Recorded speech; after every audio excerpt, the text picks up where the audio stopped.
After the close of World War II, American GIs came home to a world that had changed. New innovations crept into everyday life, new ideas, and new things in the skies. With the advent of the rocket and atomic power, suddenly the impossible seemed very close. Ideas that were once fiction were rapidly becoming reality.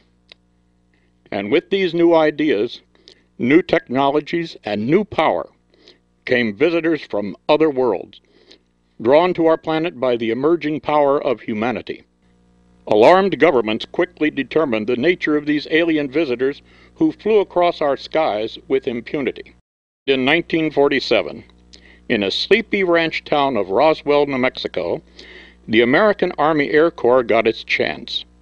On July 5th, during a violent electrical storm, an alien flying disc crashed on an isolated farm and was quickly recovered. The incident has become legend. What is less well known is the fate of the rescue mission dispatched to retrieve the downed alien crew. Even though little is known about the alien himself, today, through painstaking research, rare interviews, and a fistfight at the Library of Congress, we have a complete picture of the person closest to him. We have the first ever interviews with Betty Stiles Gray, the alien's wife.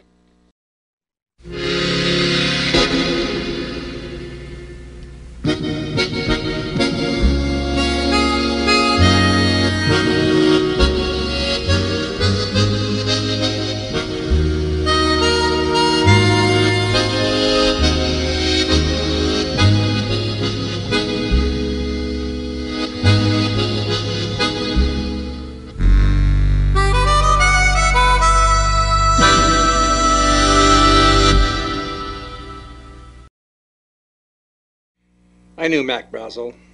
I worked for him. My first job. After the big storm of '47, there were Army fellas everywhere, all with guns, all making threats. We didn't think anything of it. Back then, if one of our boys in uniform shot you through the chest with his rifle, you didn't ask any questions. You wore that as a badge of honor, serving your country. We were patriotic people back then. Hell, we'd just won the war. We fought for this country. Me? Nah. I was interned in Montana. I'm a communist, but a patriotic communist. Anyway, after all those Army guys left, we see this other thing in the sky. We all just figured that it was part of the Project Mogul. One of those top secret programs I was always writing to Stalin about. And what do you think happened the next day? This little fella shows up at the ranch house. He's got a big head, no hair, and he wasn't wearing any clothes. He asked if we had seen any crashed spaceships around. We just laughed at him. Heck, he was naked. We got around to that. He didn't look too happy about it. We kind of felt sorry. Pointed him to the sheriff's station in town. Never heard from him again. Sheriff George Wilcox interviewed the alien, but being under orders from the Army not to talk about the aliens, he does not report it. However, this KGFL archive recording, Frank Wellman from July 10th, let the aliens, Irwin Gray, tell the story.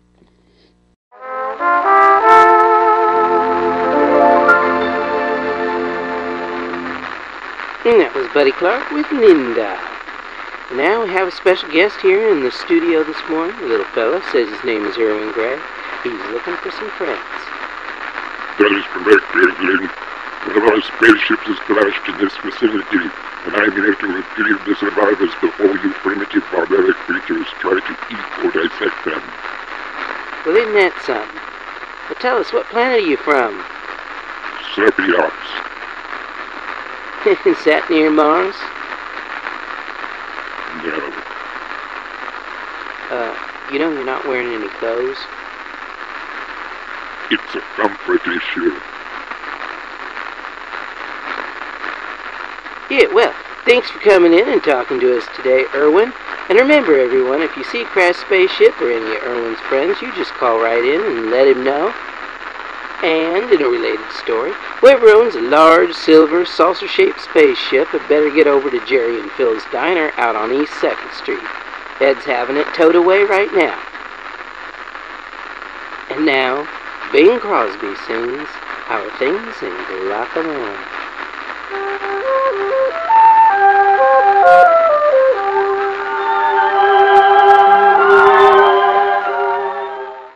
8 miles outside of Roswell, on Highway 380, sets Jerry and Phil's Diner. Yeah, I remember that guy. Little, you know, really short. He was yelling and jumping up and down. I kind of felt bad for him. I told him to go home, and he just gave me those big, sad eyes. You know, I figured he could use a job and a place to stay. What a mistake. Worst cook I ever had. He made crazy foods, like he'd never seen food before. I put them on the menu, but no one would touch them. Chicken wings in this weird hot sauce, he called them buffalo wings.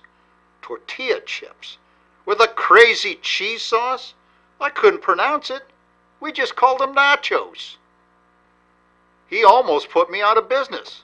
He ran off with my waitress. Waitress Betty Stiles, who was to change Irwin's life forever. I came to New Mexico from Peoria.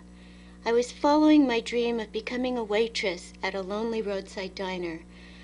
All my dreams were coming true. Irwin? Phil hired him. Our last cook was hauled away as a Soviet agent. Irwin was a bother at first. He was too short to reach the counter with the plates, so I'd always have to go all the way into the kitchen. He was kind of helpless.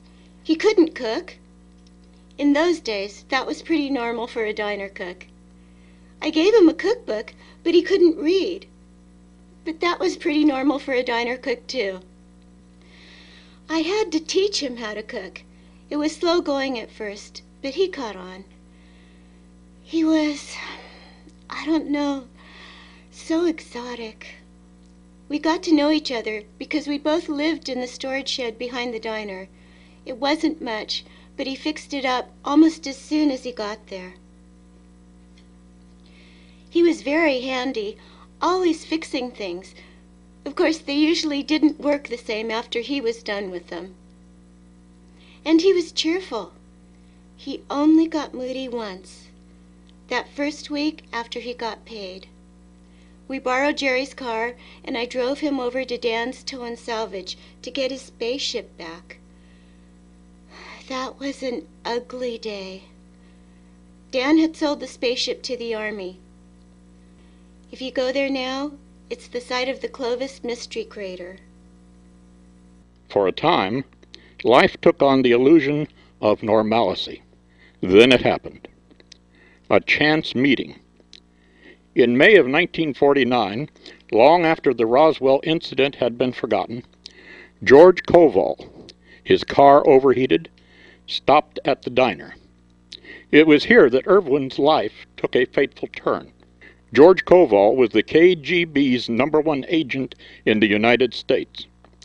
Assigned to his capture, Special Agent Vernon Fitch of the FBI.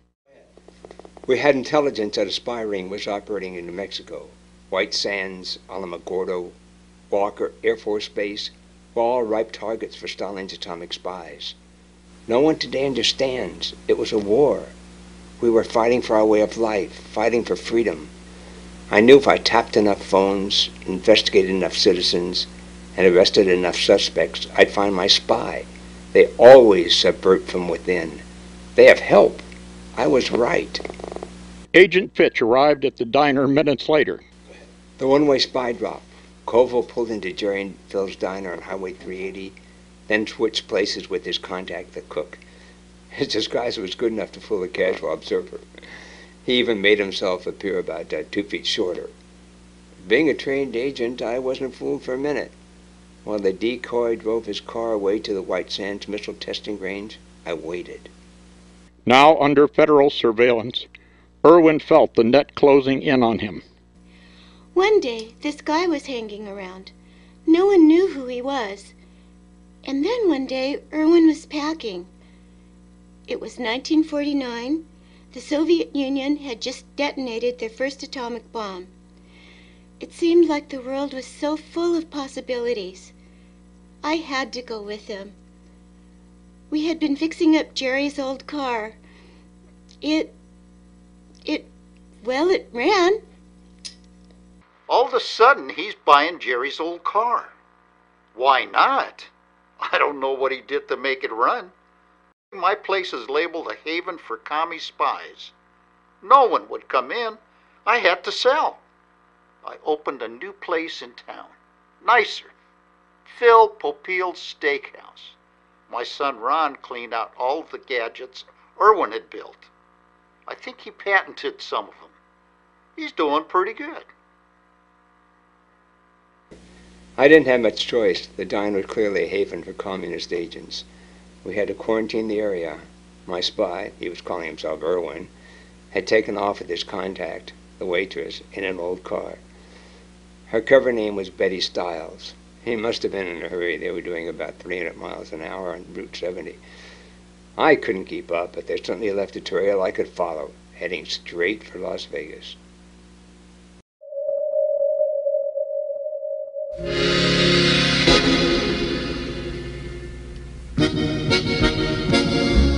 Betty Stiles and her friend Erwin left New Mexico, fleeing a suspicious FBI agent and honing in on the emergency beacon from Erwin's missing spacecraft. We left the diner in a hurry. Erwin let me drive.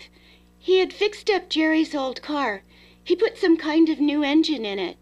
It ran, but it was a little hard to handle when we topped 200 miles per hour.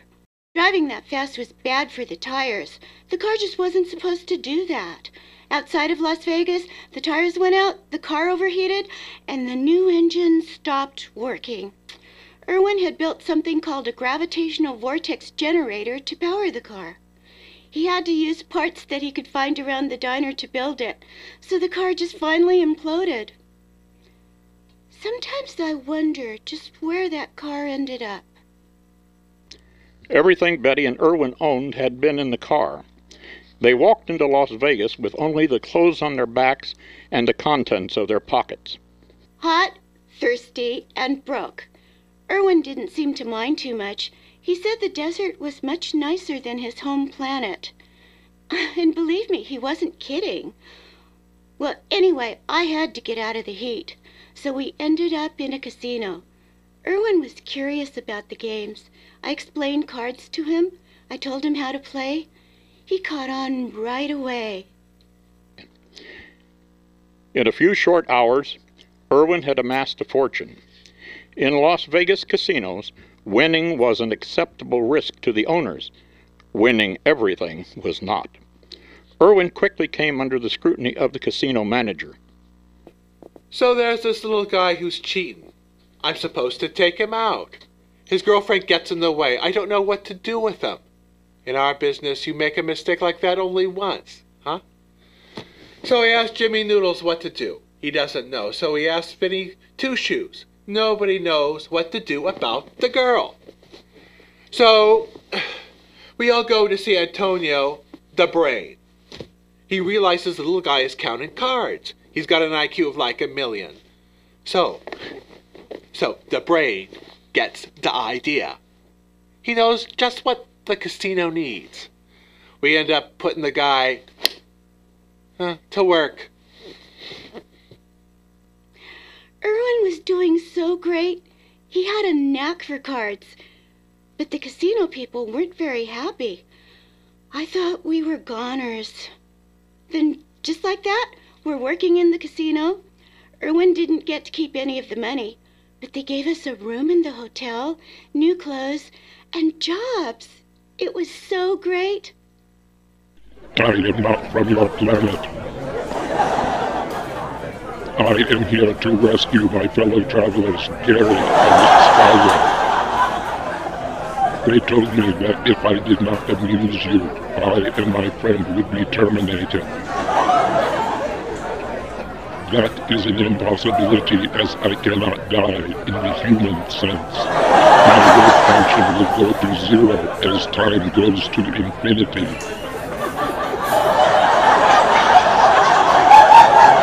Thank you very much. Tip your waitress. You have been a wonderful audience. Vegas was different back then. When you were working the Crystal Room, they took care of you. You never paid for a drink. You were a star. Working with Irwin wasn't easy. I drew the short straw. I had to go on right after his act. It was the same every night. By the time he left the stage, the audience was in stitches. They were laughing so hard they didn't even hear me.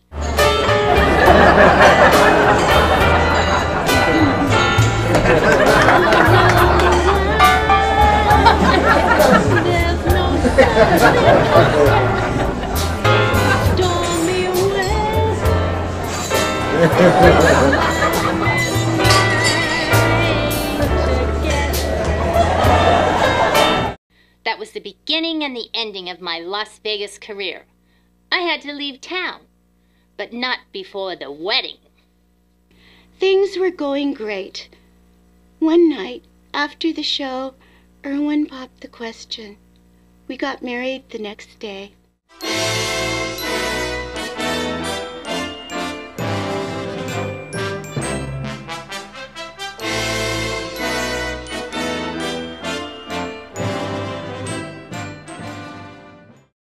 We had it made. Then, at the reception, we saw a familiar face. It had taken some time, but I had finally found Comrade Irwin Gray. He was using the oldest trick in the book, hiding in plain sight. I knew that if he knew I was closing in, he'd run again, so I went undercover. Disguised as one of the local legitimate businessmen, I moved in on my quarry. The bosses from back east were always sending us associates to look at an operation. Well, we didn't think of anything of Vito the Fed from Washington. He was a good guy, good with guns, good at breaking thumbs. A little on the ruthless side for our taste, but that was okay. Back then we didn't have the kind of rules we have today. Irwin and Betty Gray, Agent Fitch, and organized crime were on a collision course. I had the spy in my sights. Every day I got closer. He had no idea. Nothing could go wrong, and that had happened. So, Vito the Fed is hanging around. And what do you think happened? Our accountant, Danny Skimmer, gets sick and has to go to some hospital in Venezuela or Visalia, Venice, whatever. We need a new bookman. Vito's the only guy not doing anything. One night I'm in the Crystal Room doing surveillance, and the next thing I know, I'm locked in a room with the casino's books and piles of cash. If they find out I didn't know anything about accounting, my cover would be blown, and Irwin would get away again. I did the only thing I could do. I called in some help. I took pictures of the books, counted the money, and another agent sorted it all out. That freed me up to go after the spy. Betty spotted Fitch first. I had been promoted from dealer to showgirl. I saw every man who came into the casino. Some of them were a little forward. Irwin didn't like that, and he would politely suggest that they leave. That Irwin guy was a little touchy about the boys talking to his wife. Some of the guys just didn't get the hint. Some of the guys like Bobby No-Face, Legless Lou Spinoza, Mike Gaping Hole in His Chest Torelli, and Jojo Split in Half never worked in this town again. Yeah, and you know, the worst was Sal, the pile of ashes. He blew out of town in a real hurry. Soon the mob would have more to worry about than Irwin. So, pretty soon we had more to worry about than Irwin. I just said that. My contact at the Bureau, Antonio, not a mobster, Balachi, had found something in the books. I showed him. The casino staff had more to worry about than Irwin. Cut that out. Sorry, at any rate. The raid caused major confusion. The nation's underworld gets the unwelcome spotlight of publicity as the Senate's Investigations Subcommittee begins new hearings on crime. By the time it was over, the casino staff was in custody, but Irwin and Betty Gray were gone. A communist sympathizer on the casino staff must have tipped them off. I was back at square one. Of course, the Square One Hotel had pleasant accommodations, but I couldn't stay. I had a job to do. We got out just before the raid. By morning, we were at Area 51 of the Groom Lake Air Force Base.